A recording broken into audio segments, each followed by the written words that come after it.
Bonjour. In this video, I would like to talk about literature from the Middle Ages to the 15th century. So, one of my students wanted me to run through with her the literature of Middle Ages to the 20th century. So, I decided to make a video on it so that it would be helpful to other students who are preparing for their entrance exam or for a revision for their master's class or people who are just interested in French literature. So let's start with the Middle Ages. What period do we classify as the Middle Ages?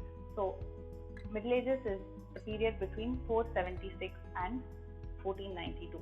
Why 476? Because that is when the Roman Empire collapsed, and 1492 when America was discovered by Christopher Columbus. So as we know, literature was not always in the written form. It was initially oral literature. So literature was transmitted from place to place by people called trouvères and troubadours. Trouvères in the north, who sang songs or narrated folklore in Longueuil, and troubadours in the south, who did the same in Languedoc. So in 9th century, we find our very first written French document in 842 to be precise, a political document, a military alliance between two brothers, Charles Le Chauve and Louis Le Germanic, against their older brother. And in the 11th century, we start talking about genre littéraire. So one of the first well-known genre littéraire was chanson de geste. So as the name suggests, chanson meaning song, and geste, which comes from the Latin word gesta, meaning action. So what exactly did these songs talk about? They spoke about exploit guerrier and légende. So they spoke about chevalier or kings, about their military exploits, and also about legends. A very good example is Chanson de Roland, Roland being the nephew of Charlemagne.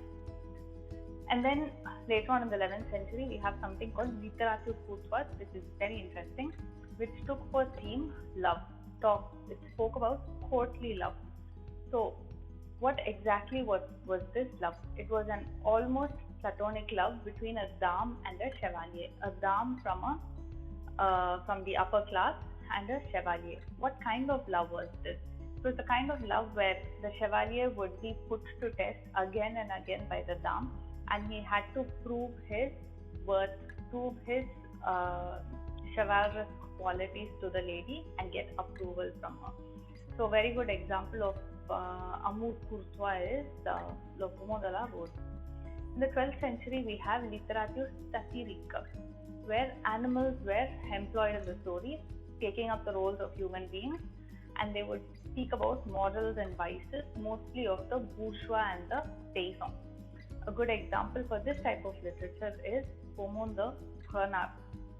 In the 13th century, we have poésie lyrique. As the name suggests, lyrique lyrisme, where the author or the poet talks about himself, day-to-day life and happenings. A good example from Moyen Age for this kind of poésie lyrique is François Villon and his chef d'oeuvre, which is Les Testaments. Now, in the Moyen Age, we know that the church played a very important role in the lives of people. So we have théâtre religieux, religious theatre, where the monks, the priests, would take up the role, characters from the Bible, and act them out for the people. So there were two types of théâtre religieux, miracle and mystère. So miracle is where the play would be enacted within the church, in the aisle or on the altar, and they would show the people the life of saints from the Bible. And a good example for this kind of play is Les Miracles de Notre Dame. Whereas mystère was the kind of play which would be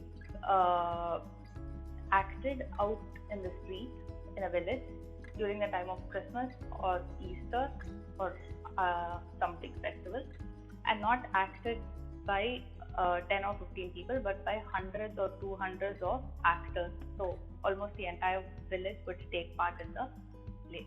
Another type of theatre, apart from théâtre religieux, was théâtre comique. Type of théâtre comique was La Farce, with an example of Pat the Maître Papelin, very well known during the Moyen Age. Now, coming away from the Moyen Age, in the 15th century there was a movement called Renaissance. So this movement was a movement of transition from the Moyen Age, moving away from the Moyen Age.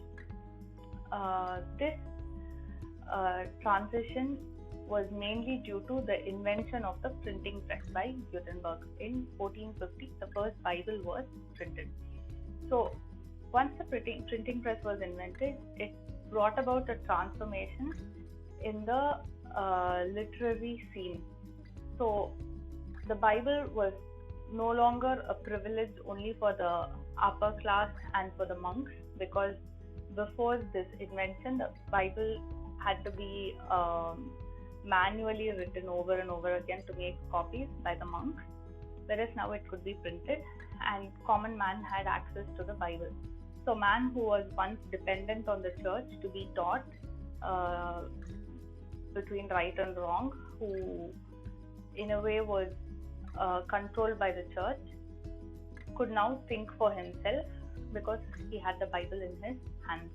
So this brought about a transformation in man, which we will see in my next video, where the 16th century literary movement, humanism, came into play.